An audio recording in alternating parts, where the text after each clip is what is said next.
Ya, muchas gracias. Muy bien, entonces, vamos a empezar la clase de ahora. Esta es una clase muy, muy importante porque esta patología se ve muy frecuentemente en nuestros hospitales, ¿no? Y es una causa, importante de muerte cardiovascular, ¿no? Los pacientes, esta es una enfermedad infecciosa severa, severa donde compromete pues la vida del paciente y deja muy altas tasas de mortalidad, ¿no? Ahora, en nuestro medio se ve mucho y también en otros lados se está viendo incluso más, pues porque se están desarrollando ahora sistemas en donde se están colocando dispositivos intracardíacos que ponen en más riesgo a los pacientes a una infección, ¿no? Entonces, de lo que antes se veía las endocarditis puramente en pacientes que tenían algún problema valvular o una prótesis, ahora se está viendo más con el desarrollo de dispositivos nuevos,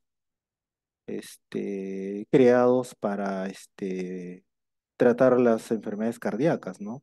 Entonces, esto está creciendo. Entonces, es muy importante que ustedes tengan la sospecha, o sea, en qué momento sospechar de un paciente, que un paciente puede estar presentando una endocarditis, en qué momento llamar a los especialistas para hacer las pruebas especiales, los descartes y los tratamientos, ¿no? Y evitar, pues, las altas tasas de mortalidad que estamos viendo actualmente, ¿no? Ok, entonces empecemos con esto. Algo está pasando acá.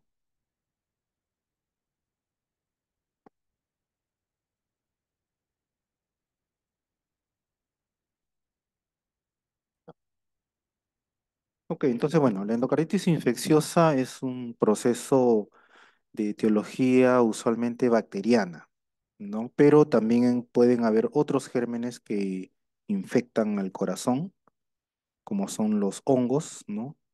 Y que usualmente se localizan en el endocardio del corazón, ¿no? Y en forma muy particular a nivel de las válvulas, ¿no? Entonces eso es lo primero que uno ve, ¿no? Cuando veo a un paciente con endocarditis, lo primero que se ve y lo primero que se piensa, pues que debe haber algún daño valvular que está presentándose secundario a esta infección del endocardio, ¿no? Aquí hay una incidencia que es un poco antigua, pero es la que he estado revisando últimamente, en el 2019. Y esto, como les decía, está en aumento, está causando mucha mortalidad, ¿no? Y esto de 13,8 casos por 100.000 habitantes está sumándose cada vez más, ¿no?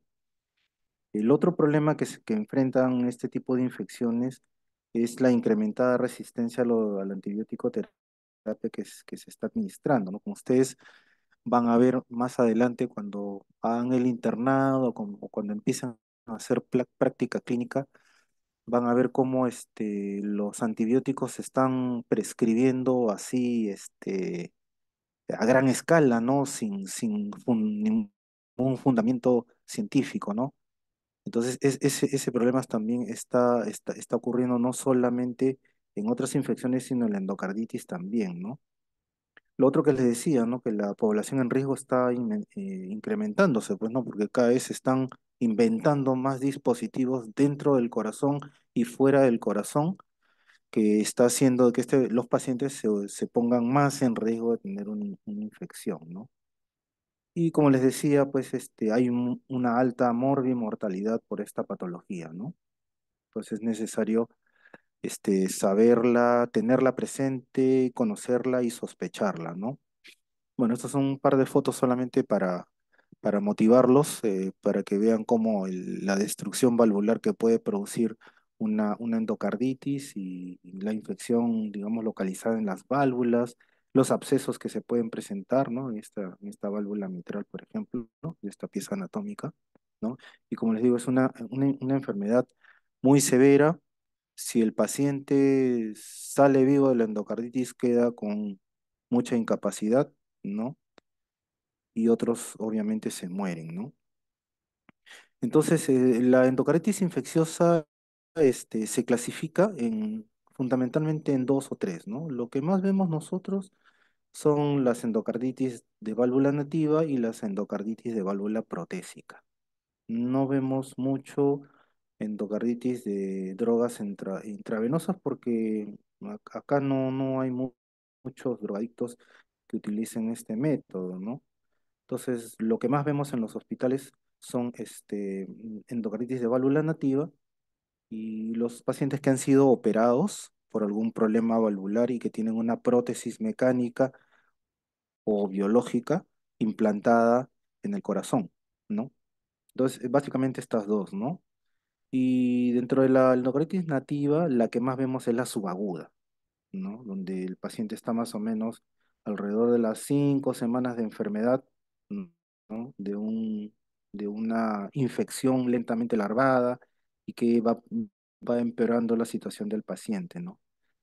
En menos proporción, vemos la endocarditis de válvula nativa aguda, ¿no? Donde la infección rápidamente pues, produce sus estragos en 2 semanas o a menos de 2 semanas, ¿no? Y realmente son pocos los casos que he visto de endocarditis aguda, ¿no? Ya más adelante les contaré algún caso que vi, ¿no? Y la crónica, también en menos proporción, ¿no? La que usualmente se ve más y la que van a ver ustedes cuando sean internos va a ser la endocarditis subaguda, ¿no? La otra que también van a ver es la endocarditis protésica, ¿no? Como les decía, son pacientes que han tenido un problema valvular, ¿no? Una enfermedad valvular severa, ¿no? Y que han tenido que ser operados y han tenido que implantarles una prótesis mecánica o una prótesis biológica, ¿no? Y estos son susceptibles también, pues, son válvulas susceptibles de infectarse, ¿no? Y estas se dividen en dos, ¿no? La endocarditis protésica temprana, cuando la infección se desarrolla antes de los 12 meses de haber sido implantada la prótesis, ¿no?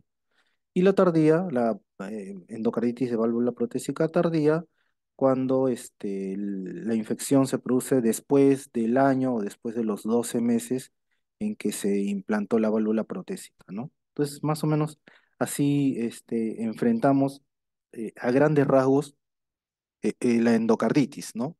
¿No? Primero saber si es válvula nativa, si es válvula protésica, si es válvula protésica temprana o es tardía o es una de válvula nativa aguda o subaguda, ¿no? Básicamente esto pues, hay que tenerlo en cuenta porque según el tiempo y según el material que está, digamos, en infección, nos va a dar una idea de qué germen podría estar infectando, ¿no? Entonces, por eso esta clasificación es útil, ¿no?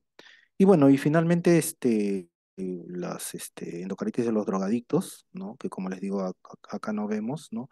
Pero que lo que sí estamos viendo ahora son, lo que pasa es que endocarditis en drogadictos usualmente se ve en otros países donde pues las drogas endovenosas pues son muy consumidas y usualmente este tipo de endocarditis son del lado derecho del corazón, ¿no? Porque justamente pues la puerta de entrada pues son los accesos venosos, ¿no? Y que pueden infectar las válvulas donde drenan estos accesos venosos, ¿no? Que son las válvulas derechas, ¿no?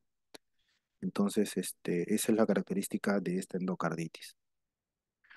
Ahora, ¿por qué se produce esto? No, usualmente tiene que haber condiciones, o sea, no cualquier germen que ingresa a la sangre va a producir endocarditis, ¿no? Si, por ejemplo, alguna persona tiene una infección, ¿no?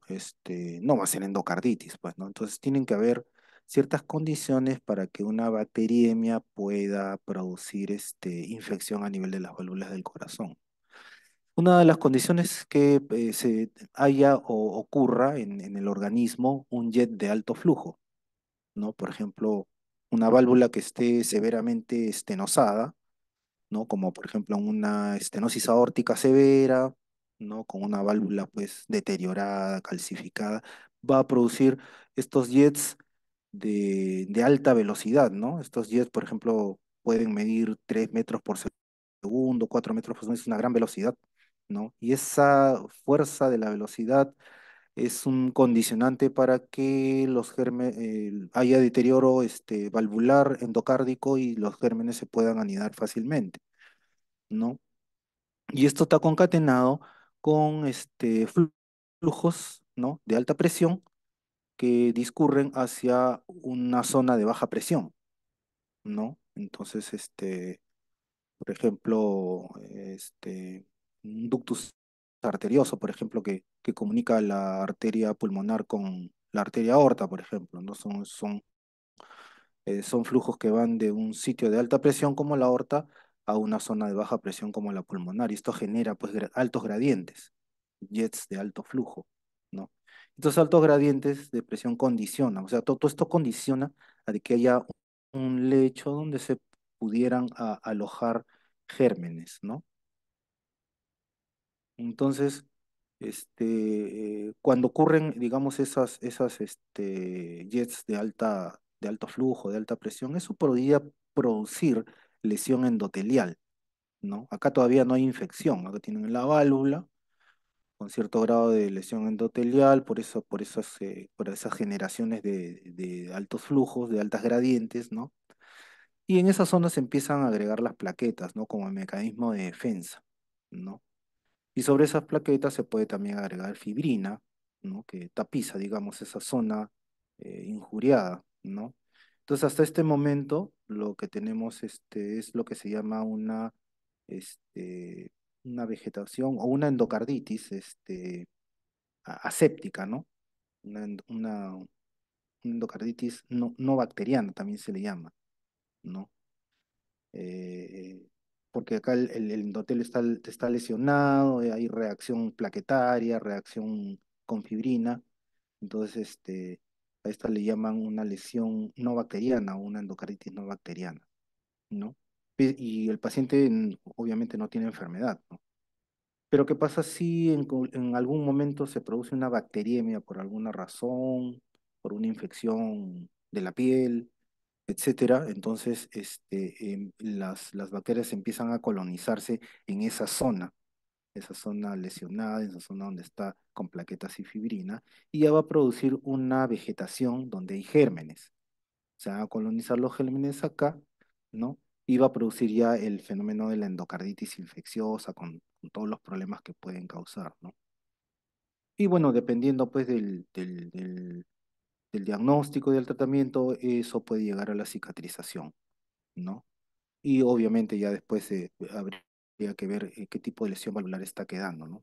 Por la destrucción misma que produce esa colonización de gérmenes, ¿no? Entonces, este, para que se produzca una endocarditis infecciosa tienen que haber dos condiciones. Uno, que el paciente sea de alto riesgo, ¿no? Pacientes que tienen algo de fondo que va a hacer que los gérmenes se puedan anidar en el endocardio del corazón.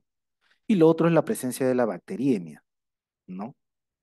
Entonces, con esas dos condiciones se puede producir el, el- el endocarditis infecciosa, ¿no? Que dependiendo de su localización, izquierda o derecha, más o menos vamos a darnos cuenta de qué de repente organismo podría estar infectando esa válvula, ¿no? Y bueno, todas las manifestaciones clínicas que ya produce la endocarditis tanto del lado derecho como del lado izquierdo del corazón, ¿no? Esto es lo mismo. Fíjense que, a ver acá. Acá tenemos todos los factores que puedan producir una alteración de la válvula, ¿no? Tanto factores hemodinámicos, gradientes de presión, flujos de alta presión, problemas traumáticos, ¿no? Eso va a generar, pues, presencia de plaquetas, inmunocomplejos, depósitos de fibrina, ¿no? y se produce lo que se llama la lesión trombótica, que no es bacteriana, bueno, que esto todavía no está infectado, ¿no? Y eso le llaman endocarditis trombótica no bacteriana, ¿no? Si tenemos esto y le agregamos, ¿no? El riesgo de algún procedimiento, traumatismo, corte, alguna remoción de focos sépticos, como por ejemplo podría ser extracción dentaria, por ejemplo, con poca higiene, ¿no?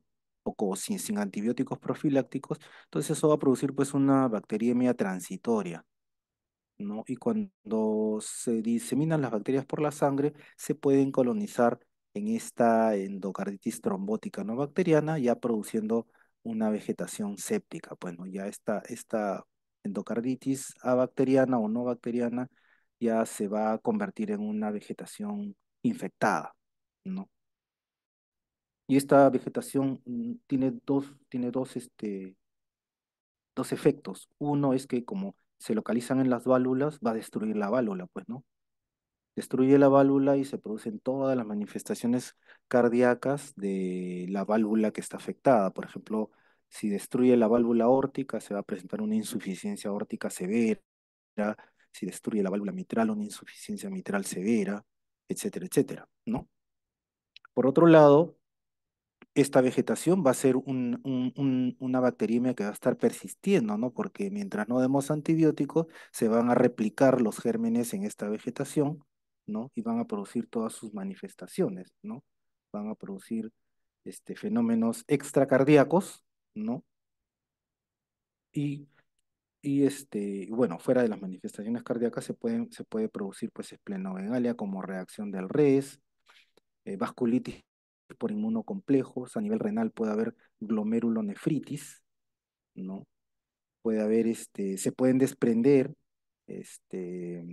gérmenes, vegetaciones se pueden desprender y pueden manifestarse como metástasis sépticas, ¿no? Se pueden producir fenómenos embólicos tanto sistémicos como pulmonares. Si es una endocarditis del lado derecho del corazón, se van a producir embolias sépticas pulmonares. Si es una endocarditis del lado izquierdo, se van a producir embolias sistémicas al cerebro, produciendo aneurismas micóticos, ¿no? O se pueden ir pues al vaso, al hígado, pueden disparar vegetaciones sépticas, trozos de vegetación séptica a todo nivel, ¿no? Entonces, todos esos problemas, tanto cardíacos como no cardíacos, podemos ir viendo en una endocarditis, ¿no? Ahora, la pregunta es, ya, ¿cuáles son ahora los pacientes que tienen más riesgo de hacer endocarditis? Usualmente son los que tienen cardiopatía predisponente, ¿no? Les vuelvo a repetir, ¿no? No toda persona que tiene una bacteriemia va a ser una endocarditis, ¿no? ¿Quiénes lo van a hacer especialmente? ¿Quiénes son los pacientes de riesgo? Los que ya tienen una cardiopatía predisponente, ¿no? Que puede ser, por ejemplo, una valvulopatía aórtica, mitral, una prótesis, un marcapaso, un dispositivo implantado, qué sé yo, ¿no? Y también, a su vez, van a haber factores favorecedores, como la edad avanzada, ¿no? Los ancianitos, los viejitos tienen más tendencia a hacer infecciones, de repente por su misma edad avanzada, tienen su un sistema inmune un poco más comprometido, más frecuente en hombres que en mujeres, más frecuentes usuarios de drogas endovenosa, más frecuente pacientes con VIH, más frecuente en pacientes que se realizan hemodiálisis crónica, en diabéticos, pacientes que tienen cáncer, pacientes con alcoholismo por la inmunosupresión, y como les digo, si tienen dispositivos vasculares, catéteres, este, líneas arteriales, líneas venosas, todas esas cosas son factores que favorecen que unidos a un paciente pues, que tiene una cardiopatía predisponente, hace que este paciente pues, sea de alto riesgo, ¿no? Entonces hay que estar pendiente de esas cosas, ¿no? Dentro de las cardiopatías predisponentes, como hemos estado viendo, ¿cuáles son las de alto riesgo? ¿No? O sea, cuando un paciente es de alto riesgo de una endocarditis, un paciente que ya tuvo una endocarditis previa, ¿no? O sea, si un paciente ya tuvo endocarditis, bueno, y se salvó y se trató todo, tiene alta probabilidad de ser un nuevo, una nueva endocarditis ante una liberación de gérmenes a la sangre, ¿no? Son de alto riesgo. Implantes de válvulas protésicas, quirúrgicas y transcatéter, ¿no? O sea, hay pacientes pues que les pones una prótesis porque tuvo una fibra reumática, le destrozó la válvula y bueno, es tan severa que se le tuvo que cambiar la válvula y poner una válvula mecánica, ¿no? O pacientes que, por ejemplo, se les coloca prótesis también, pero a través de un catéter. O sea, en estos casos, pacientes no le abren el pecho, sino a través de un catéter le meten una prótesis al corazón y le implantan una válvula a través de un catéter por vía femoral, ¿no? También son de alto riesgo, tienen una prótesis, o sea, sea como sea, implantada transcatéter o por cirugía cardíaca, tiene una prótesis, ¿no? Y las prótesis son de alto riesgo, ¿no? Cualquier material de reparación valvular, o sea, las plastillas valvulares, los dispositivos, ¿no? Todas esas cosas también. Cualquier material que haya dentro, por ejemplo, a veces ponen dispositivos para cerrar comunicaciones interauriculares, ¿no? Eso también, ¿no? Dispositivos de cierre RCIA acá o de CIB, o a veces, por ejemplo, hay pacientes que no se les puede anticoagular, tienen trombos en la orejuela izquierda y hay que cerrarlo. Entonces hay unos dispositivos que también se implantan dentro del corazón, en la orejuela izquierda, para evitar la salida de trombos, ¿no? Un paciente que tenga DCB. Y esos dispositivos de cierre de orejuela también son susceptibles de infectarse, ¿no? Coartación de aorta, cardiopatías congénitas cianóticas. Ojo con eso, ¿no? Los cianóticos tienen alta predisposición de hacer endocarditis, ¿no? Entonces en ellos hay que sospecharlos más. Y todos los dispositivos de asistencia ventricular que actualmente se están colocando para tratar, por ejemplo, shock cardiogénico, ¿no? El famoso ECMO y todos esos corazones artificiales, ¿no? En pacientes que tienen falla cardíaca avanzado, que están en un pretransplante, también esa colocación de asistencias ventriculares van a hacer que el paciente se convierta en un paciente de alto riesgo, ¿no? Moderado riesgo, la enfermedad reumática del corazón, valvulopatías reumáticas, estenosis mitral, insuficiencia mitral, reumáticas, valvulopatías degenerativas, la estenosis aórtica calcificada del anciano, ¿no? Esta es congénita, válvula aórtica bicúspide. Esta válvula aórtica bicúspide también tiene riesgo, un riesgo moderado de desarrollar endocarditis. Hay que tener mucho cuidado con eso, ¿no? Prolapso de válvula mitral con insuficiencia, que también se ve, la enfermedad tricuspide, estenosis pulmonar, cardiomiopatía hipertrófica, hemos visto algunos casos, ¿no? Dispositivos electrónicos, ahí están pues todos los que son los marcapasos, los desfibriladores, los resincronizadores, ¿no? Todos esos son de riesgo moderado. Entonces, en estos dos hay que tener mucho cuidado. Los de bajo riesgo, bueno, son por ejemplo el CIA, el prolapso de válvula mitral sin insuficiencia o sin regurgitación, los pacientes operados de revascularización miocárdica, y algunos marcapasos también no son de bajo riesgo, ¿no? Entonces, mm, bueno, acá tienen una válvula mitral, ¿no? Que es que la han retirado, ¿no? Quirúrgicamente, le han puesto una prótesis. Esas son las prótesis que se utilizan, las prótesis mecánicas, las prótesis biológicas, ambas de alto riesgo de que un paciente pueda, ante una bacteriemia, colonizar gérmenes en estas válvulas, ¿no? Después tenemos el TAVI, el famoso TAVI, que son válvulas protésicas implantadas a través de un catéter. Acá le están poniendo una válvula órtica a través de un catéter, a través de la vena femoral. Aquí no se abre el pecho, no hay una cirugía, sino lo que colocan es un catéter y una válvula, ¿no? A través del catéter que va, digamos, a, a mejorar la hemodinámica del paciente. Estos son dispositivos de cierre de comunicación interauricular, ¿no? Este es un dispositivo que tapa, digamos, el hueco de la comunicación, hablándolo en fácil, ¿no? pero esto de acá que es un material protésico que también es susceptible de infectarse, ¿no? Entonces esto también es de riesgo, ¿no? Y estos son los dispositivos de asistencia mecánica, ¿no? Los corazones artificiales, ¿no? Las bombas, etcétera, ¿no? Y finalmente, por ejemplo, esto le llaman el mitraclip, ¿no? Que se utiliza, es un dispositivo mecánico que se implanta cuando los pacientes tienen una insuficiencia mitral severa, ¿no? Que tienen muy alto riesgo, ¿no? Y que ante una cirugía cardíaca tienen alto riesgo o alta mortalidad. Entonces, se les puede colocar este dispositivo también a través de un catéter, ¿no? Que clipa los velos de la válvula mitral y reduce la insuficiencia mitral, ¿no? Es el famoso mitraclip. Así como hay un mitraclip para la válvula mitral, hay un triclip para la válvula tricúspide, ¿no? Entonces, todos estos dispositivos mecánicos inventados y creados por el hombre pueden dar problemas de tipo endocarditis, ¿no? Acá solamente para enseñarles la, la estenosis mitral reumática, fíjense cómo la valva mitral está engrosada, el agujero de entrada del ventrículo izquierdo, perdón, de la mitral está muy cerradito. Este es un 3D de la misma válvula mitral, fíjense cómo sea el agujero de la válvula mitral está muy cerrado, la válvula está muy engrosada, está arrugada, entonces todos estos son, digamos, condicionantes para que ahí haya colonización de gérmenes. A nivel de la válvula aórtica, tienen pues acá la estenosis aórtica calcificada del anciano, ¿no?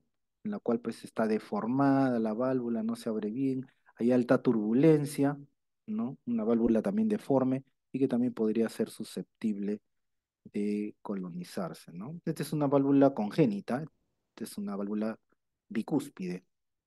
Solamente acá normalmente la válvula aórtica tiene tres cúspides, esta tiene dos nada más, y ahí esta válvula aórtica bicúspide puede condicionar también alojamiento de gérmenes por el compromiso hemodinámico que puede dar, ¿no? El prolapso de válvula mitral con insuficiencia mitral también y la miocardiopatía hipertrófica con gradiente importante en el tracto de salida también puede ser un condicionante de colonización bacteriana, ¿no? Bueno, enfermedades degenerativas, la fibrosis, la calcificación, especialmente en la válvula aórtica, ¿no? Entonces, por ejemplo, yo he visto pacientes así, ancianos que ingresan con fiebre, ¿no? Por ahí los geriatras se encuentran, pues, por un foco dudoso de la orina, un foco dudoso respiratorio, lo van manejando con antibióticos, mejora, no mejora, sigue la fiebre, ¿no? Pasan las semanas y el paciente no mejora, se deteriora, ¿no? Es un paciente pues que tiene de repente una estenosis aórtica, tiene una válvula calcificada, engrosada, con poca apertura, fibrosada, y entonces se hace un ecocardiograma y se le puede encontrar esta válvula que está pues toda cerrada, toda deforme, calcificada, con tejido fibroso y donde se pueden alojar los gérmenes, pues, ¿no? Y el paciente termina haciendo una endocarditis, ¿no? Eso hay que tener en cuenta eso, ¿no? Manifestaciones clínicas, o sea, mm, mm, esto esta primera parte solamente para ponerlos en conocimiento de qué pacientes tienen más riesgo de hacer una endocarditis, ¿no? Entonces veamos un poco ahora de la clínica, ¿no?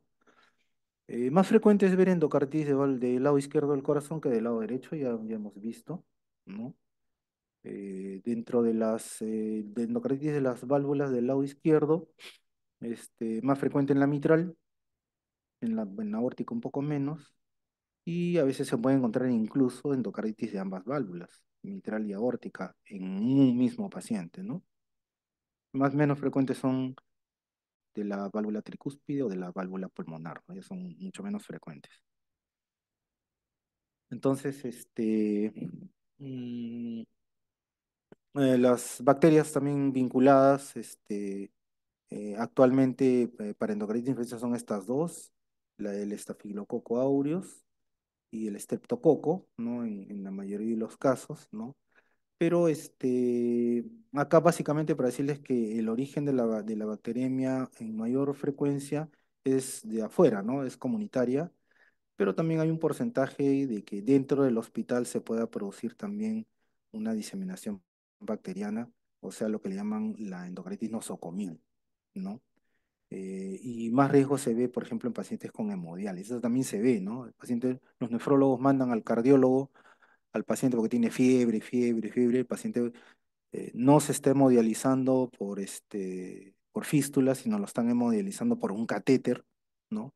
Nosotros lo vemos, le hacemos un ecocardiograma y encontramos que en el catéter hay una infección y hay vegetaciones, ya colonizando ya el corazón, ¿no? Entonces, la hemodiálisis pone también en riesgo a los pacientes que se sospechen en endocarditis, ¿no? Inmunosupresión, la misma infección por estafilococo, por ejemplo, esa es otra cosa que nos consultan mucho, ¿no? Pacientes que no tienen, aparentemente no tienen nada cardíaco, y realmente a veces no tienen nada cardíaco, pero se infectan por un estafilococo, hacen una bacteriemia por estafilococo, ¿no?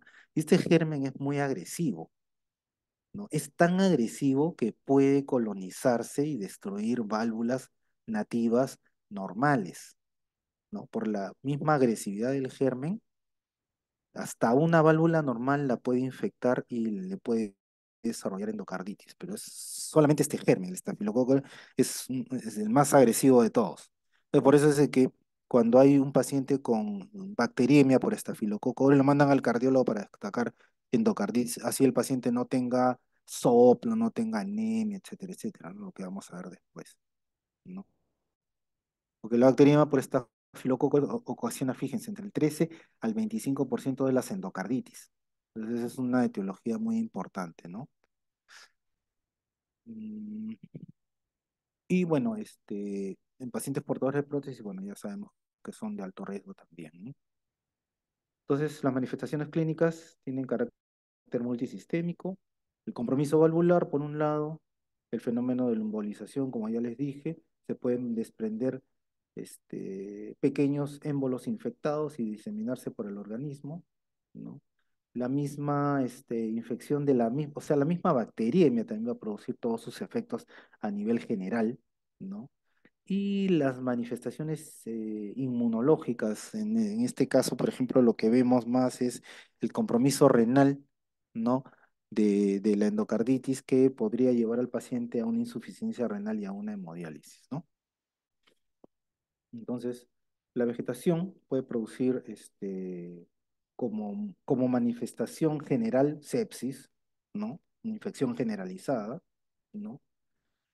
A nivel de las válvulas puede producir abscesos, fístulas, ¿no? Y que empeoran la parte de la falla cardíaca, ¿no?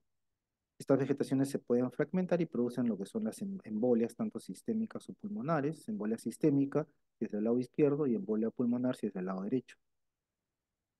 Y por el mismo germen pueden producir fenómenos inmunológicos, produciendo pues artritis, glomerulonefritis, vasculitis, ¿no? Toda esta gama de cosas podemos ver en la clínica de un paciente con una endocarditis infecciosa, ¿no? Entonces hay diferentes manifestaciones según eso, ¿no? Pueden haber hemorragias en astilla, nódulos de Osler, lesiones de Janeway, son fenómenos autoinmunes, vasculitis, pequeños embolismos, ¿no? Y estas son unas hemorragias en astilla, en las uñas, ¿no? Muy, muy patognomónicos, una endocarditis. Aquí tenemos los nódulos de Osler como fenómeno autoinmune, son unos nódulos palpables y que son dolorosos, ¿no? Que se manifiestan usualmente en el pulpejo de los dedos de los pacientes con endocarditis, ¿no? Después tenemos las manchas de Janeway, que estas manchas son transitorias, desaparecen rápidamente, ¿no? Aquí tenemos más hemorragias en astillas. Después estos fenómenos acá en las manos y en los pies de los pacientes en relación a fenómenos embólicos, ¿no? Vasculitis, las manchas de Roth, ¿no? A nivel del fondo de ojo, como fenómeno inmunológico, ¿no? Y esas son manifestaciones sistémicas, y como manifestaciones pulmonares puede haber edema pulmonar, distrés respiratorio, infiltrados pulmonares, característicos de un embolismo del lado derecho al pulmón, pues, ¿no? Del lado derecho del corazón al pulmón, ¿no? Dentro de las manifestaciones neurológicas puede embolizarse también al cerebro, pueden producirse abscesos cerebrales, pueden producirse aneurismas micóticos, como vamos a ver una foto más adelante. Estos son pequeñas aneurismas muy pequeñitos a nivel de las arterias del cerebro y que se pueden romper y producir una hemorragia cerebral. Yo he visto una paciente joven con endocarditis que hizo una hemorragia cerebral por aneurisma micótico, ¿no? Y quedó con secuela neurológica, ¿no?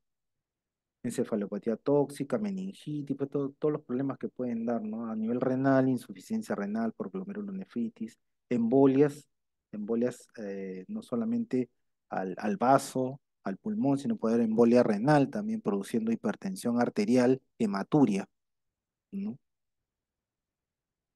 Entonces acá tienen, por ejemplo, infartos a nivel del vaso, ¿no?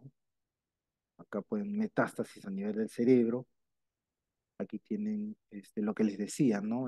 Los aneurismas micóticos. Esta es una arteriografía de un paciente con una endocarditis que hizo una hemorragia cerebral y se descubrieron estas pequeñas saculaciones a nivel de las arterias del cerebro, que son los aneurismas micóticos. Estos aneurismas se le llaman micóticos no porque estén infectados por hongos, ¿no? O sea, esto de micótico es porque es tan pequeñito, son muy pequeños, ¿no? Que parecen pues un cultivo de hongos, ¿no?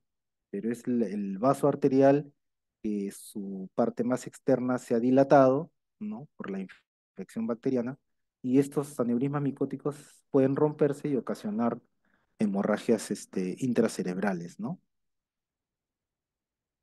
Y bueno, esta es una prótesis infectada, ¿no? Una pieza anatómica que ha sido extraída de un paciente con una endocarditis válvula protésica, ¿no? Fíjense la destrucción valvular que puede. Usualmente los protésicos hay que pensar en estafilococo. El estafilococo es un germen que destruye mucho la válvula, ¿no? Entonces, ya tienen la endocarditis de válvula protésica, ¿no? Más o menos 10 al 20% del total de todas las endocarditis que se diagnostican. 3% del total son válvulas protésicas. Se clasifican en tempranas y tardías, ¿no? Temprana entre los 6 y 12 primeros meses después que el paciente se le ha implantado la válvula, ¿no? Y aquí el responsable usualmente el germen más responsable de la endocarditis protésica temprana es el estafilococo a la cabeza, ¿no? Y en segundo lugar, los gérmenes o bacilos gram negativos, ¿no? Estar ahí metido el estafilococo epidermis, el estafilococo aureus, hongos también puede ser. Pues tienen pues acá pues los pacientes netamente van con fiebre, con falla cardíaca, problemas valvulares, shock séptico. Y bueno, pues un paciente que tiene una endocarditis infecciosa de válvula protésica se convierte pues en una urgencia. Tienen que sacarle rápidamente la prótesis infectada y colocarle una nueva prótesis, porque tiene alta mortalidad, ¿no? Aguda, yo la verdad es que he visto un par de casos de aguda nada más, no he visto muchos casos. Y bueno, justo una aguda lo vi un paciente con una endocarditis que tenía una prótesis, ¿no? Y se infectó con un estafilococo, hizo gran destrucción valvular y a pesar de que se le operó al paciente, lamentablemente falleció, ¿no? Hay una rápida destrucción valvular, produce mucho fenómeno embólico, son gérmenes pues de alta virulencia y hay una elevada mortalidad. Y bueno, también se clasifican como endocarditis nosocomial. La que se adquiere en sala de hospitalización, son pacientes pues, que están hospitalizados largo tiempo en salas de medicina, de cirugía, ¿no? Y los pacientes también que están hospitalizados en la UCI, pues ustedes saben, en la UCI pues se invaden al paciente por todos lados, pues meten catéteres por arriba, por abajo. A veces son pacientes que están muy graves, necesitan ser invadidos, no salen rápidamente, entonces eso puede generar pues infecciones de catéteres, diseminaciones bacteriémicas, Y si el paciente tiene un riesgo alto, pues fácilmente puede desarrollar una endocarditis en nosocomial o en la UCI, ¿no?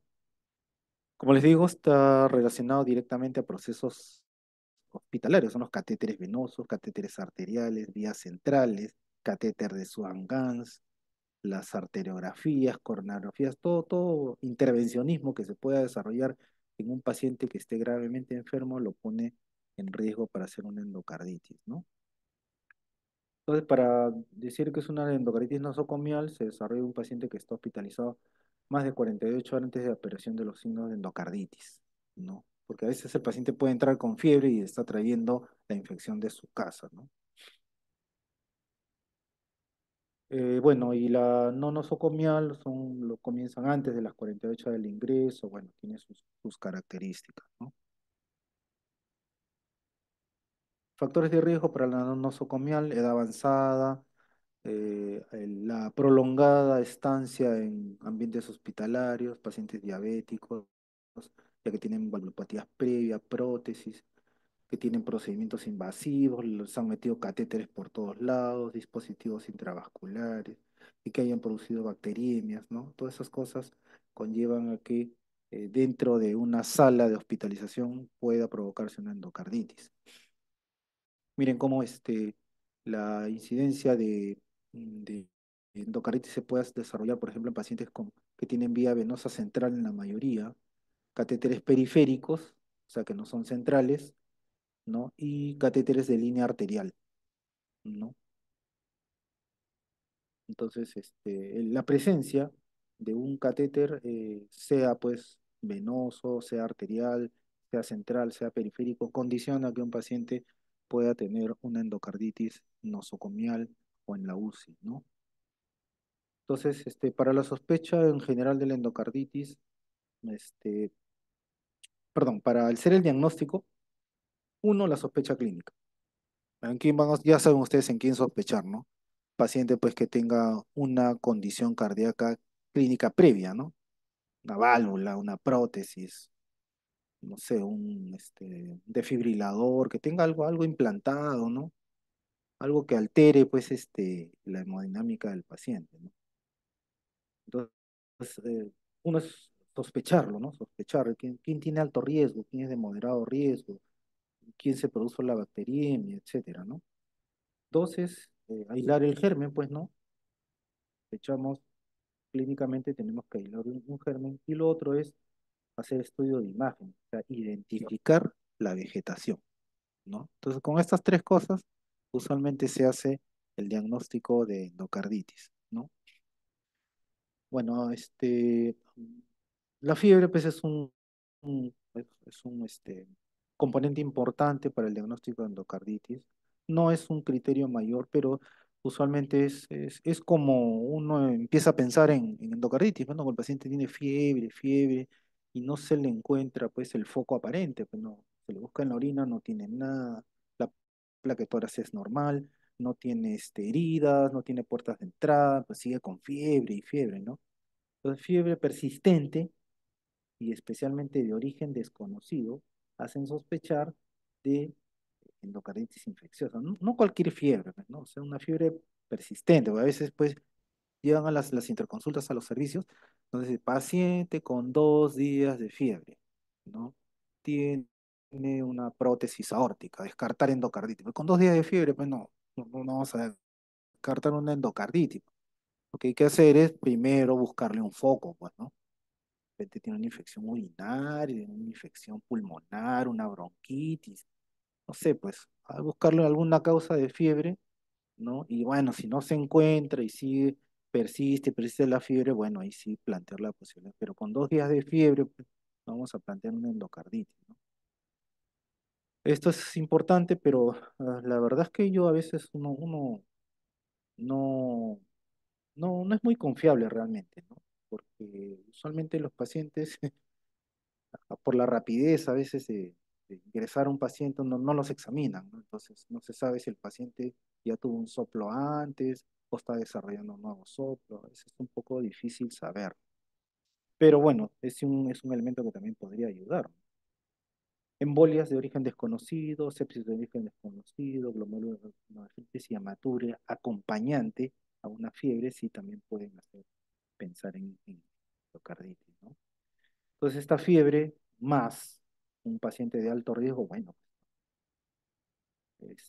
o que se produzcan, por ejemplo, alteraciones de la conducción, por ejemplo, bloqueos aurículo-ventriculares, o un paciente que tenga fiebre, la predisposición, encima que haga insuficiencia cardíaca aguda, aguda, no un crónico, insuficiencia cardíaca aguda, de nuevo, ¿no? También hace que se sospeche más en endocarditis, ¿no? Eventos neurológicos, bueno, ya vienen los hemocultivos, ¿no? Para válvulas protésicas, infiltrados pulmonares, bueno, ya son otras cosas, ¿no? En cuanto a la microbiología, ¿no? Y como les decía, pues las endocardis al separarlas en izquierda y derecha tienen, digamos, sus gérmenes, ¿no?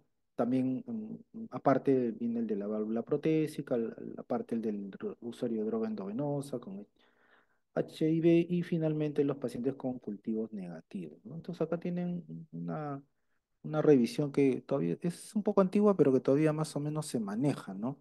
Entonces acá tienen ustedes, los gérmenes que podrían estar presentes en una endocarditis. Acá tienen los pacientes con endocarditis de válvula nativa, aquí con los protésicos, protésica temprana, protésico tardía, ¿no? Y aquí los que usan drogas endovenosas, que no lo vamos a revisar por ahora. No, incluso esto de los gérmenes que infectan las nativas los separan entre menos de 60 años y más de 60 años, ¿no? Entonces, así en forma general, ¿no? Cuando ustedes vean una endocarditis de válvula nativa, eh, pueden plantear en primer lugar, fíjense acá cómo el estreptococo es el que mayor porcentaje tiene de casos, ¿no? El estafilococo aureus, en segundo lugar, ¿no? Después tienen el enterococo, ¿no? Para las válvulas nativas, para el protésico temprano, a la cabeza el estafilococo, ¿no?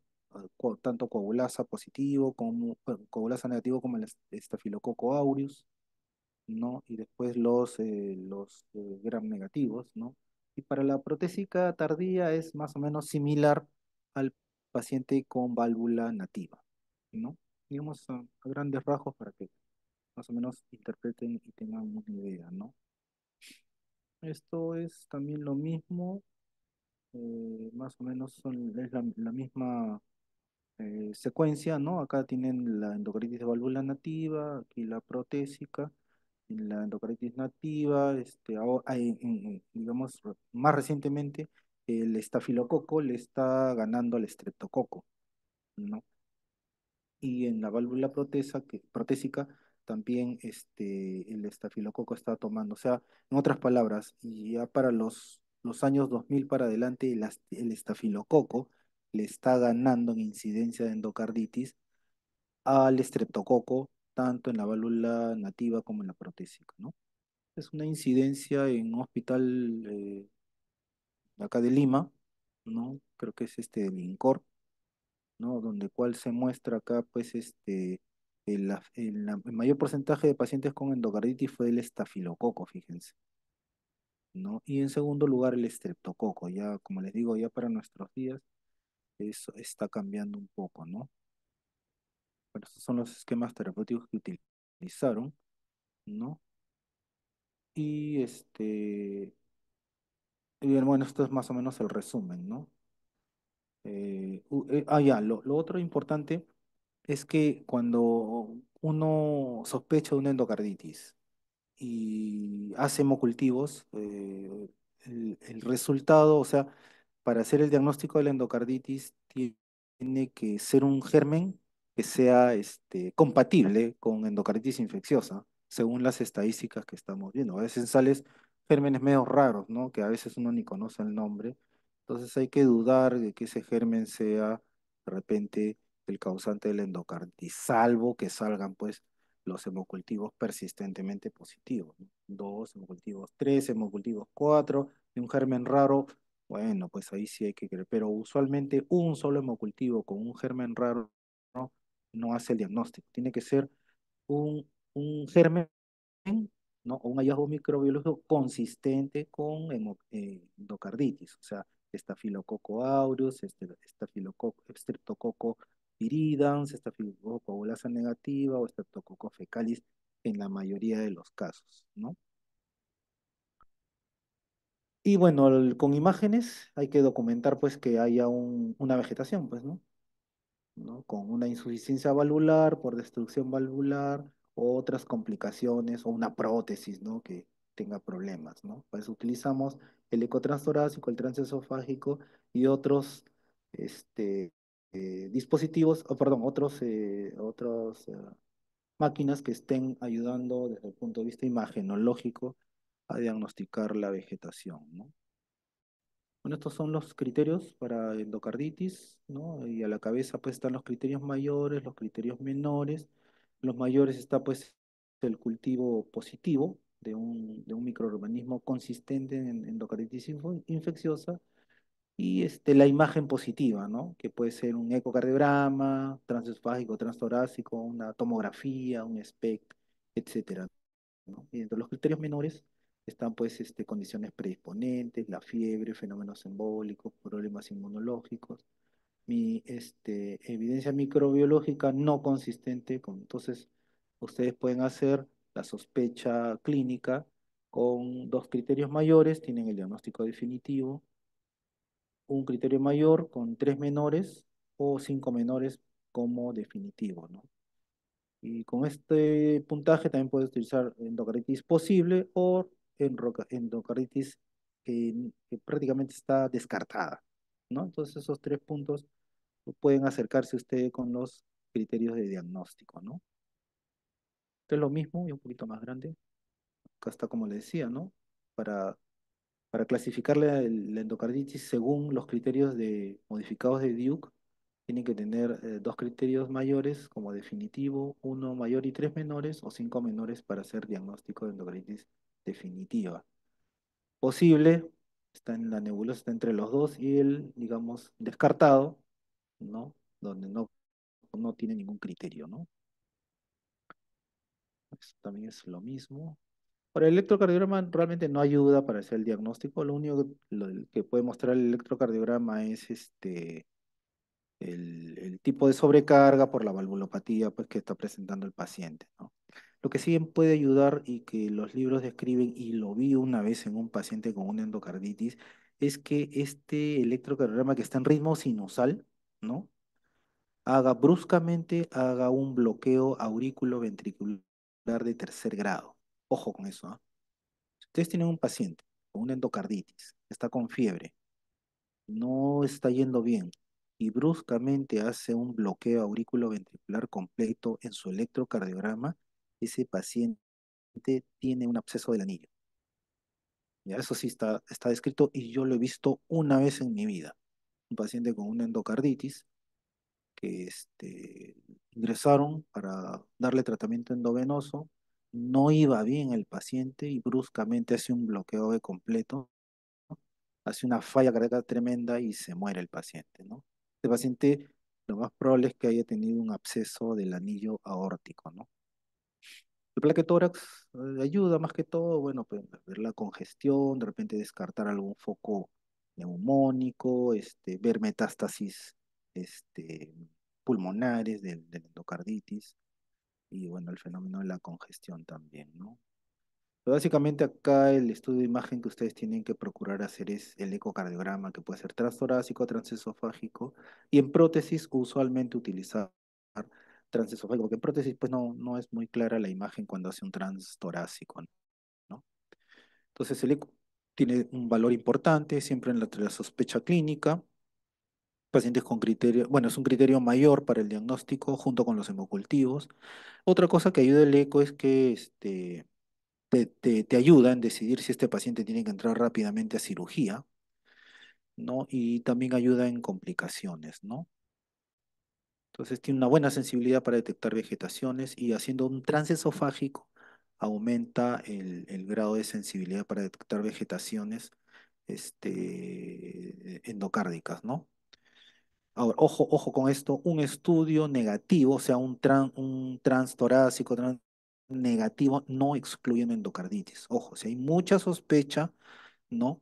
Hay que repetir el estudio ecocardiográfico en una semana o en 2 semanas, bueno, depende del paciente que tengamos, ¿no? Y lo otro que ayuda mucho es en diagnóstico de las complicaciones, diagnosticas abscesos perivalvulares, roturas de cuerda, fístulas, abscesos, etcétera, etcétera, ¿no? Bueno, estas son las vegetaciones que uno puede encontrar, usualmente están adheridas a las válvulas, al anillo de las prótesis, tienen un movimiento muy rápido, ¿no? Nos ayuda en ver qué grado de disfunción valvular tiene, puede diagnosticar complicaciones como abscesos, ¿no? Derrame pericárdico, ruptura de cuerdas, ¿no? Acá les muestro algunos ejemplos por ejemplo, vegetaciones. Este es un ecocardiograma, un eje largo, acá está la aorta, acá está la aurícula izquierda dilatada, acá tienen ustedes la válvula mitral, miren esos velos engrosados, ¿no? Y fíjense que hay unas masas muy móviles que en sístole protruyen hacia la aurícula izquierda, ¿no? Eso son vegetaciones, ¿no? Este mismo paciente, visto en 4 cámaras, miren cómo acá tienen ustedes el velo anterior de la mitral y por acá tienen el velo posterior. Fíjense cómo ahí está aleteando una vegetación, ¿no? Que por momentos se mete acá a la aurícula izquierda y regresa al ventrículo izquierdo, ¿no? Esas son vegetaciones a nivel de la válvula mitral. Miren esta tremenda vegetación en la válvula tricúspide. En este caso, acá tenemos el ventrículo izquierdo, acá tenemos el ventrículo derecho dilatado. Esta es la aurícula izquierda que está chancadita, entre comillas, ¿no? Y esta es la aurícula derecha que está bien dilatada, ¿no? Acá tienen la válvula mitral, miren, tremenda vegetación que entra y sale, ¿no? A través de la válvula tricúspide, perdón. Esta es una endocarditis del lado derecho del corazón, ¿no? Usualmente acá vemos eso por catéteres más que todo, ¿no? Que tienen otra vegetación, miren, en el velo septal de la válvula mitral, ¿no? Fíjense cómo se mete al ventrículo, nuevamente regresa a la aurícula. Aquí tenemos una vegetación a nivel de la válvula aórtica, ¿no? Aquí hay otra vegetación, fíjense que esta es bien pequeñita, pero es muy, muy evidente acá a nivel de la válvula aórtica. Seguramente está produciendo insuficiencia aórtica. Y miren esta tremenda vegetación en la válvula tricúspide, ¿no? Es una vegetación muy grande que está produciendo mucha destrucción valvular, insuficiencia cardíaca derecha, insuficiencia tricuspidea, ¿no? Entonces, todas estas cositas se pueden ver y reconocer fácilmente con un eco transtorácico, ¿no? Ahora, a veces también no se ven muy bien o hay duda en la estructura en el transtorácico, se puede hacer una ecografía transesofágica para aclarar el problema, ¿no? Ok, entonces, bueno, esto de acá es básicamente cuando uno sospecha de una endocarditis, tienes 3 alternativas, pues, ¿no? Definitivamente tienes el diagnóstico o definitivamente lo rechazas. No es una endocarditis, pues, ¿no? Pero existe un término medio donde es posible que tenga una endocarditis, ¿no? Entonces, si es que uno no llega a tener, digamos, criterios para endocarditis, pero todavía hay una posibilidad, hay que repetir los cultivos de sangre, que repetir el transtorácico o el transesofágico en 5 o en 7 días, o usar otro tipo de imágenes que sean un poquito más sensibles y específicas para detectar endocarditis, ¿no? Que puede ser una tomografía o puede ser un CT, un PET, CT, etcétera, ¿no? Entonces, ante la sospecha de una endocarditis, transtorácico. Rápidamente hay que hacerle un transtorácico cuando hay obviamente una buena sospecha, ¿no? ¿Qué pasa si hay prótesis involucrada, ¿no? Si hay presencia de una prótesis, entonces de frente va un transesofágico, ¿no? Si quieren, pueden obviar el transtorácico, ¿no? Porque a veces, como les digo, la prótesis crea, no sé si tengo más adelante un slide, crea unas sombras que no dejan ver pues una vegetación. Entonces, necesitas hacerle un trance esofágico. Y según la experiencia que yo tengo, sí, ayuda. Si un paciente tiene una prótesis, se le puede hacer un transtorácico primero. Sí, nosotros le hacemos usualmente y diagnosticamos endocarditis, ¿no? Pero si tú le haces a un protésico, le haces un transtorácico y tienes duda o no puedes ver por la sombra que produce la prótesis, entonces ya de frente le haces un transesofágico, ¿no? Ahora, si no tienes prótesis involucrada la sospecha de endocarditis y tienes una buena imagen, porque el paciente se deja ver bien, tiene un tórax delgadito, no hay ningún problema, entonces tienes dos posibilidades, que te salga positivo o que te salga negativo. Si te sale positivo, bueno, ya tienes el diagnóstico. Si te sale negativo, pero todavía tienes sospecha de que este paciente tiene endocarditis por tus criterios, le haces un transesofágico, ¿no? Ahora, si tienes una imagen que no es de buena calidad con tu trans, o sea, no tiene prótesis, pero es muy gordito, muy obeso el paciente, tiene un tórax tremendo y tienes dudas de que no estás viendo bien las imágenes, le haces un transesofágico, ¿no? Entonces, todas esas alternativas hay para visualizar. Miren, estos son transesofágicos, ¿no? Y acá pues se ve muy claramente la patología, la endocarditis, las vegetaciones, ¿no? Acá, por ejemplo, el velo posterior de la mitral tiene una tremenda vegetación que se mete y se sale de la aurícula izquierda. Y acá tenemos otra válvula mitral con una tremenda vegetación también en el velo posterior, ¿no? Estas son imágenes de trances válvulas. Pero, por ejemplo, estas son válvulas nativas. Yo diría que esta vegetación, de hecho, que la voy a ver pues en un trance torácico, no necesito hacerle un trance esofágico, ¿no? Entonces, pero el trance esofágico de todas maneras ayuda para ver qué tipo de destrucción valvular tiene, ¿no? Y otra cosa que ayuda también la ecografía, no solamente en detectar vegetaciones, sino detectar las complicaciones, que son el absceso del anillo a nivel de la aorta o a nivel de la mitral, ¿no? Infartos, embolias, ¿no? Esas cosas puede ayudar también, ¿no? Ahora, si el paciente tiene un eco negativo, o sea, hay sospecha de endocarditis, le haces un transtorácico, y sale negativo, ¿no? Pero si tienes harta sospecha de que sí debe tener endocarditis, puedes repetirle su transtorácico en una semana, ¿no? Y ahí puedes encontrar si hay vegetación, ¿no? Y bueno, si hay una sospecha de que este paciente pueda tener una infección por un estafilococo o has aislado un estafilococo, no esperar una semana para hacer un nuevo eco, sino hay que hacerlo entre 24 y 48 horas, porque este germen crece rápidamente y produce una destrucción rápida también, ¿ya? Ok. Y bueno, y en todo caso, si no vemos, si persistimos con la idea de que el paciente tiene una endocarditis, podemos hacerle otro tipo de exámenes como son el PET-CT, ¿no? Que ya esta es una tomografía, ¿no? Y con la ayuda de cámara gamma, en el SPECT-CT, podemos identificar zonas donde hay alta componente inflamatorio, ¿no? Y podemos argumentar con mayor razón de que sí, a pesar de que en el eco transtorácico no hay vegetaciones, es una zona infectada, ¿no?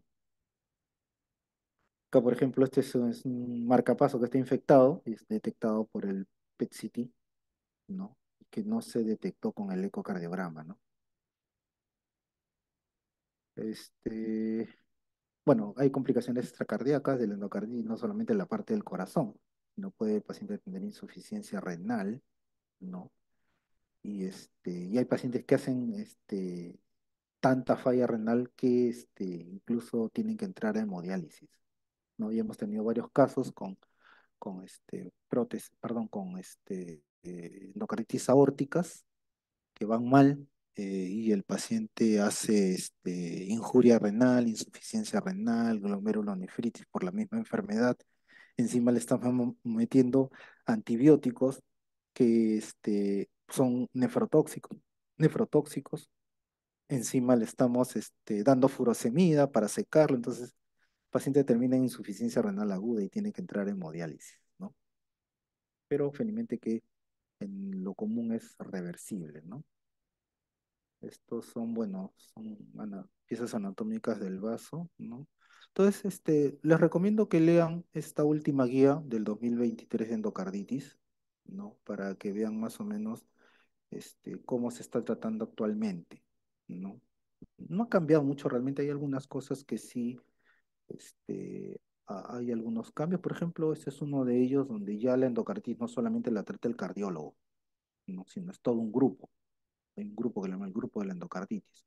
No solamente está el cardiólogo, está el internista, está el hematólogo, está el cirujano cardiovascular, está el intensivista, infectólogo, todo un equipo para, digamos, afrontar esta patología que es bien severa, ¿no? Y otra cosa que ha innovado esa guía es de que, bueno, ustedes tienen que saber de que nosotros, la mayoría de centros tratan la endocarditis con antibióticos endovenosos por 4 semanas. O sea, el paciente tiene que estar 4 semanas, 4 a 6 semanas hospitalizado con antibióticos endovenosos. Nosotros no le damos vía oral hasta que complete sus 4 a 6 semanas, dependiendo pues obviamente del compromiso que tengan, ¿no? Pero en general son 4 semanas. Entonces la novedad para esta última guía es que el paciente, si después de una semana, 10 días, va bien todo, le pueden pasar a vía oral, ¿no? Se le da de alta y se le pasa por vía oral, ¿no? Pero yo la verdad es que nunca lo he visto, es una cosa que parece que está innovando por este estudio de acá, que lo presentaron en el 2019 en el New England Journal, ¿no? El antibiótico dado oralmente para endocarditis, ¿no? Entonces acá la condición es, bueno, encontrar el cultivo para un germen que coincida pues con endocarditis, ¿no? Y si después que el paciente pues ha tenido un tratamiento de antibióticos endovenosos, 10 días, 15 días, ¿no? Y ya no tiene fiebre, su PCR ha disminuido, los leucocitos se han normalizado, el paciente se siente mejor, ¿no? Entonces a este paciente se le hace un transesofágico, ¿no? Todo está bien, no hay complicaciones, no hay absceso, no hay demasiada insuficiencia valvular, y el paciente puede ir de alta y puede ir recibir antibióticos por vía oral en su casa. Pero la verdad es que yo no haría eso. Las endocarditis que hemos visto son enfermedades muy complicadas y la verdad es que nosotros preferimos tratar al paciente 4 a 6 semanas hospitalizado y con drogas endovenosas. Porque el tratamiento también pues, no solamente es médico, el paciente termina en cirugía, usualmente, ¿no? Por la destrucción valvular. Bueno, y para el tratamiento antibiótico existen muchos esquemas. Y acá lo más importante es aislar el germen y dar el tratamiento específico para el germen que está produciendo la endocarditis. No hay otra, ¿no?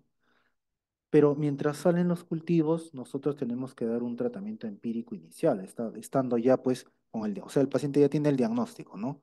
Tiene fiebre, tiene todas las características, le haces un eco, le encuentras vegetaciones, ¿no? Entonces ya tiene endocarditis, hay que empezarle de una vez tratamiento. Primero le sacamos sangre para todos los hemocultivos y le arrancamos, no podemos demorar. Cuanto más demoramos, más destrucción valvular hay, ¿no? Entonces, dependiendo, pues, de qué tipo de endocarditis tiene más o menos, uno puede pensar si tiene un estreptococo, un estafilococo o un gram negativo, ¿no? Y dependiendo de eso, uno puede plantear tratamiento empírico inicial, esperando unos 4, 5, 7 días para que crezcan los hemocultivos, tengamos el germen y podamos dar ya la terapia específica para cada germen, ¿no? Entonces, hay algunos esquemas de tratamiento empírico que, bueno, no vamos a discutirlo, ¿no? Entonces, por ejemplo, para un paciente pues, que con sospecha, usualmente un tratamiento empírico es vancomicina con gentamicina, ¿no? Si se sospecha un estreptococo, penicilina con gentamicina cuando es sensible a la penicilina, o también puede ser ceftriaxona, ¿no? Estos estreptococos pues son fáciles de tratar, ¿no? Estreptococo sensible a la penicilina, sino que lo que pasa es que el estreptococo ya está siendo desplazado por el estafilococo. Entonces, como que la terapia empírica inicial para estreptococo ya pasaría a un segundo plano, ¿no? Entonces, si tenemos un estafilococo, podemos utilizar un antibiótico como la nafcilina, oxacilina y añadirle gentamicina, que sería la primera opción. Y si estamos pensando por la característica del paciente, que es un estafilococo aureus, resistente de frente, hay que arrancarle vancomicina, pues, ¿no? Depende mucho del paciente. Y en protésicos usualmente se arranca con tres cosas: vancomicina, gentamicina y rifampicina, ¿no? Que uno piensa que puede ser un estafilococo resistente a meticilina, ¿no? Esto es, bueno, esto es para es lo mismo, es la misma actuación en pacientes con endocarditis de válvula protésica, ¿no? Y algo parecido también en pacientes con endocarditis asociados a dispositivos implantados externamente, ¿no? Ahora, entre los esquemas, cada germen pues tiene su antibiótico, tiene su dosis, ¿no? Eso no lo vamos a hablar ahora porque nos tomaríamos una hora más para hablar, ¿no? Pero acá se los voy a dejar los regímenes para cada germen, ¿no? Especialmente para estreptococo, estafilococo, enterococo, ¿no?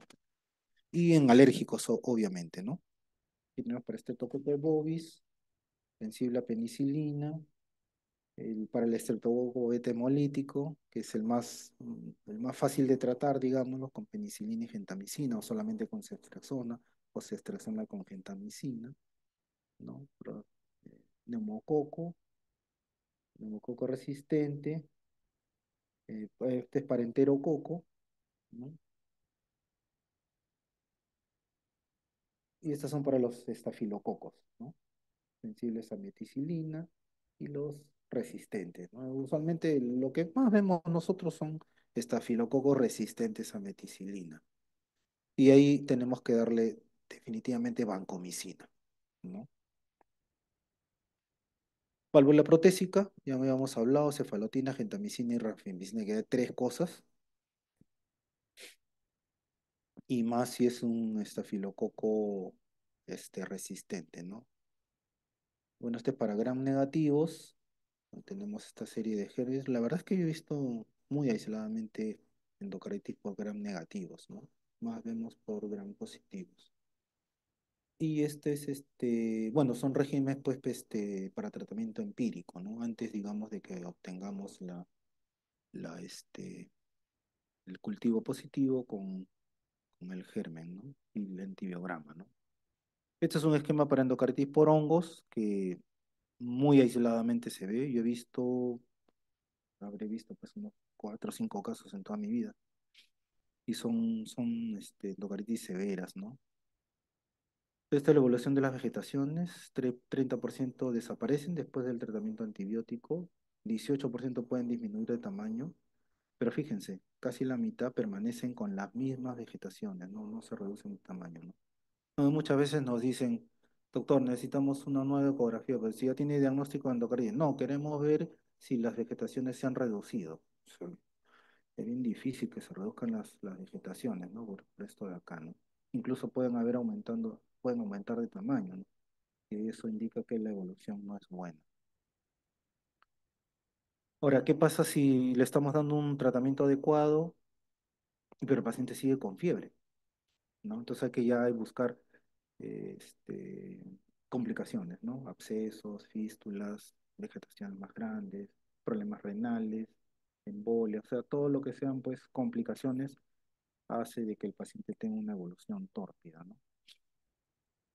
Bueno, estas son, aparte del manejo médico, tenemos que ver también la opción quirúrgica, especialmente cuando el paciente cursa con un absceso, ¿no? O cuando tiene una alteración hemodinámica severa, ¿no?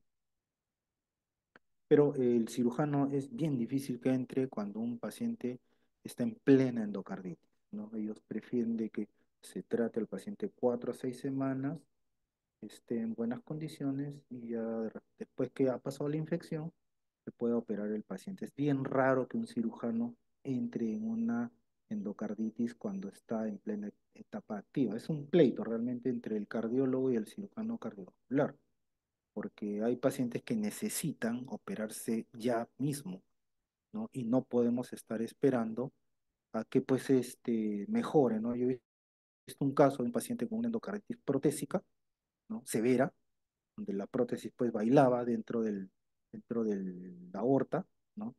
Y el cirujano no quiso operar porque esperaba de que ceda la endocarditis al antibiótico y el paciente en 3 días se murió, ¿no? Entonces, hay indicaciones, por ejemplo, de emergencia, hay indicaciones de urgencia y obviamente indicaciones selectivas, pues, ¿no? Pues, por ejemplo, si tenemos una endocarditis aguda, debe entrar a hacer la operación. Ruptura de seno de Valsalva, ruptura pericardio, obstrucción valvular, inestabilidad de la prótesis, que es lo que les contaba con ese paciente. La prótesis bailaba dentro de la aorta, ¿no? Eso también es de urgencia. Que el paciente no salga de la insuficiencia cardíaca, o sea, siempre esté en falla cardíaca 3-4, a pesar de que le estamos dando antibióticos, y no cede, ¿no? Perforaciones, cuando empieza a embolizar también, pues, ¿no? O que el tratamiento pues que le estamos dando a pesar de que sea adecuado no mejora, ¿no? Insuficiencia mitral aórtica con insuficiencia cardíaca, la extensión perivalvular, la persistencia de la sepsis, endocarditis por hongos, eso también debe entrar a esas operaciones, estafilococos, embolías a repetición, hemos visto pacientes que embolizan y no los opera el cirujano. Entonces, hay indicaciones, pues, ¿no? Paciente que no va bien hemodinámicamente, tienen fístulas, etcétera, etcétera, ¿no? Bueno, estas son todas las indicaciones de endocarditis del manejo quirúrgico, ¿no? Aquí está, por ejemplo, hongos, por ejemplo, o gérmenes que son resistentes, ¿no? Vegetaciones de más de 10 milímetros que tienen riesgo de embolía, no los opera el cirujano. Entonces, aquí hay varios criterios. Esto es bueno para que vean la destrucción valvular, miren las perforaciones que puede producir la endocarditis. Y esta perforación puede producir pues una insuficiencia valvular súper severa, el paciente entra en falla cardíaca aguda y pues se convierte en una emergencia quirúrgica, ¿no? La mortalidad es alta, fíjense, 40-50%, ¿no? Y bueno, finalmente ya para terminar, viene lo que alguien también les podría preguntar, ¿no? Si yo tengo un paciente que tiene un dispositivo cardíaco y le van a sacar la muela, ¿no? ¿Le doy o no le doy antibióticos previos? ¿No? Entonces, a eso viene esto, ¿no? ¿Qué pacientes necesitan profilaxis para evitar de que tengan una endocarditis? Porque ese es el otro problema. Vemos pacientes que tienen pues su valvulopatía mitral, tiene una estenosis mitral severa, se van al dentista, el dentista no sabe pues que tiene una enfermedad valvular, le saca dos muelas con métodos no muy asépticos y le genera una bacteriemia y el paciente termina en el hospital con un endocardio. Entonces, ese tipo de pacientes nosotros tenemos que, o sea, claro, urgentemente necesitan un tratamiento endodóncico o, perdón, odontológico, tiene un problema valvular, tiene una prótesis, ¿no? Entonces, tenemos que prevenir que ese paciente haga una endocarditis. Entonces, para eso están los criterios de antibiótico profiláctico. Entonces, se da usualmente cuando se recomienda, cuando los pacientes son de alto riesgo y moderado riesgo para endocarditis. Ya lo hemos visto al comienzo, ¿no? Paciente con alto riesgo o moderado riesgo para endocarditis, tenemos que sí o sí darle antibiótico profiláctico, ¿no? Otro es el paciente que ya tuvo una endocarditis previa, ¿no? Todavía no se le ha hecho la sustitución valvular, necesita una terapia odontológica. También hay que darle profilaxis antibiótica, sí o sí, ¿no?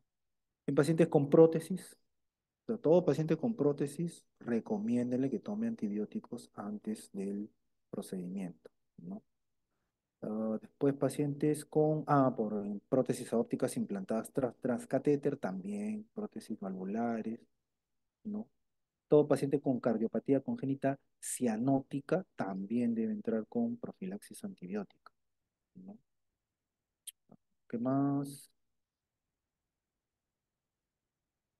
Obviamente también los pacientes que tienen asistencia ventricular o algún dispositivo implantado, sí también deben entrar con profilaxis antibiótica. Y estos son los esquemas terapéuticos que se utilizan como profilaxis. Usualmente nosotros utilizamos la amoxicilina o penicilina o la citraxona también. Usualmente si solamente se le va a dar vía oral, se le puede dar 2 gramos de amoxicilina, que son 4 tabletas de 500 unos 30 o 60 minutos antes de que le saquen la muela. ¿Sí? Y con eso evitamos que el paciente tenga una endocarditis de la válvula, etcétera, ¿no? ¿Qué más? Bueno, eso sería todo. Es que ya justo son las 4, ya estamos terminando, ya hemos terminado, ¿no? Y básicamente el mensaje que quería darles con esta charla era de que consideren y siempre tengan en cuenta esta patología en pacientes especialmente los que tienen algún problema cardíaco de fondo, ¿no? La sospechen, sepan pedir sus análisis, sepan pedir sus cultivos, sepan pedir el ecocardiograma. No olvidarse de que los pacientes pues, que tienen alto riesgo y moderado riesgo tienen más probabilidad pues, de tener esta enfermedad. Y definitivamente pues esto es una cosa muy seria, muy grave, muy incapacitante y muy mortal. Entonces no se olviden siempre de pensar en endocarditis, pero obviamente pensar con fundamento, ver si el paciente tiene alto riesgo o no tiene riesgo para endocarditis. Si tiene pues criterios mayores, si tiene criterios menores, hacer de repente tu score de Duke y bueno, y ver la posibilidad de hacer estudios por imágenes y los hemocultivos.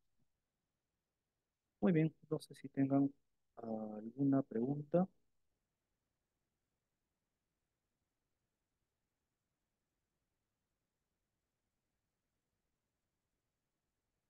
Ya, a ver,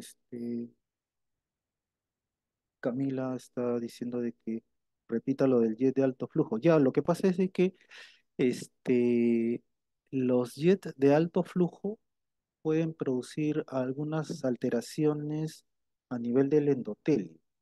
Por ejemplo, ¿no? Si tú tienes una comunicación interventricular,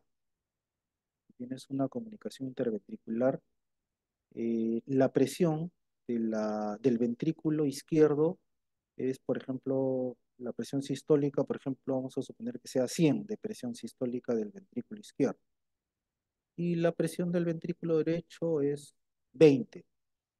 Entonces, esa diferencia de presión de 100, que es el ventrículo izquierdo, y 20, que es el del ventrículo derecho, a través de una comunicación interventricular va a generar un gradiente alto, pues 100 menos 20, ¿cuánto es? 80. Entonces va a disparar un jet de alta velocidad de 80 milímetros de mercurio de izquierda a derecha. Entonces, esa turbulencia, este jet de alta velocidad, puede generar alguna alteración endotelial mecánica, que después va a tener una reacción inflamatoria, una agregación plaquetaria, una producción de fibrina que podría dejar como lecho para que un germen que esté circulando por la sangre pueda colonizar esa zona, ¿no? A eso me refiero a los jet de alto flujo que pueden favorecer la colonización de gérmenes en el corazón.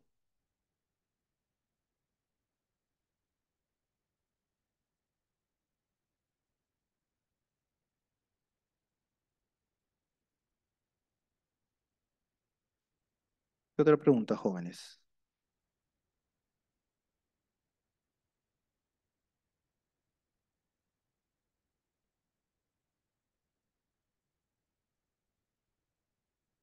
A ver, Andrea dice, en caso de un paciente tenga un reemplazo de válvula mitral, tiene un tiempo de mayor probabilidad de adquirir endocarditis después del reemplazo.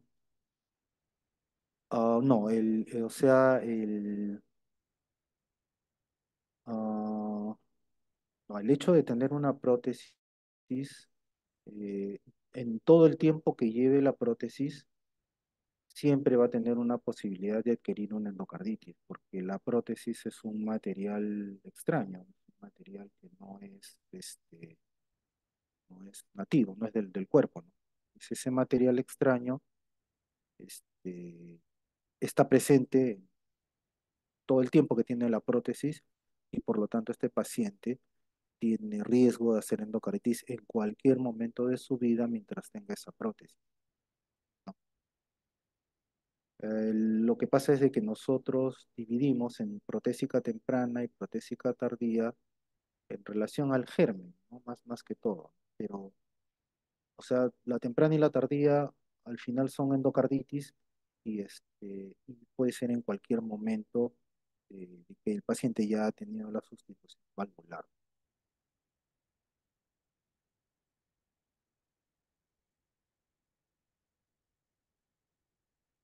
Gracias, doctor. ¿Ok? ¿Alguna otra pregunta, jóvenes?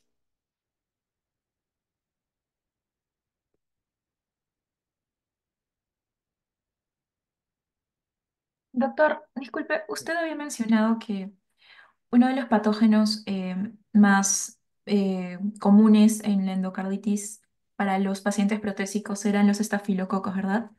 Así Pero es. en caso no sea ese, ¿cuál sería el siguiente más posible que pueda ser? El segundo es el estreptococo.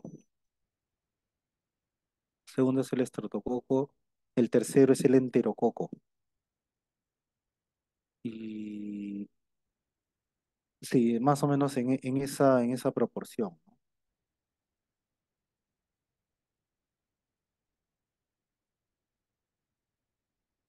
Gracias, doctor. Buenas tardes. Sí, pero como te digo, ¿no? Actualmente en nuestro hospital y por lo que veo en otros centros, el estafilococo está primero ahorita. Antes era el segundo. Estamos hablando de válvula, nativa, ¿no? Válvula nativa. El estafilococo está subiendo en mayor cantidad, ¿no? De casos. Y Y el en caso sea estreptococo está prótesis. quedando en zona. Ya, en caso de prótesis, sí, en caso de prótesis, ahí sí hay que dividirla en temprana o tardía. Si es endocarditis de válvula protésica temprana, sí, sí o sí es un estafilococo. Y tienes que darle tres cosas ahí. Bueno, y como te digo, del estafilococo, el meticilino resistente es el más frecuente. Entonces ahí tienes que arrancar de frente con vancomicina, con gentamicina y con rifampicina, ¿no? Y si es una protésica tardía, hay una posibilidad de que sea también un estreptococo el que esté infectando, pues ya se comportaría como una nativa más.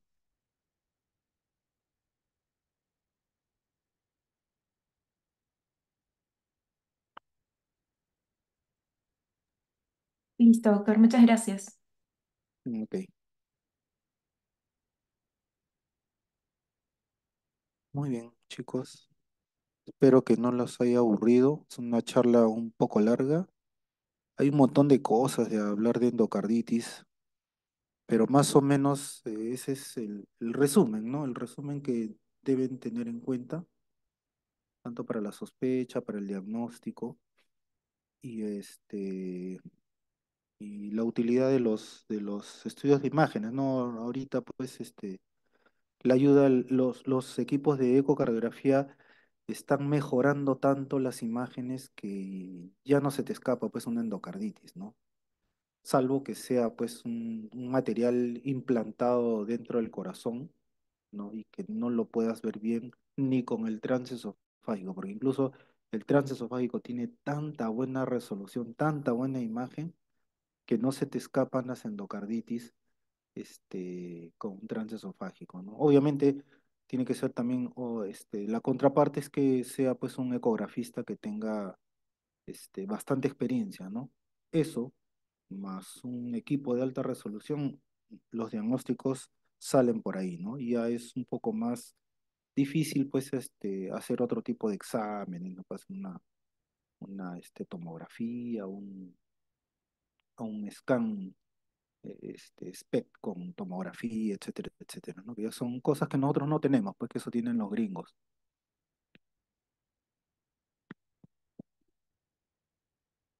Muy bien, jóvenes, entonces les agradezco que hayan prestado atención y nos estamos viendo la próxima. Estudien mucho, por favor.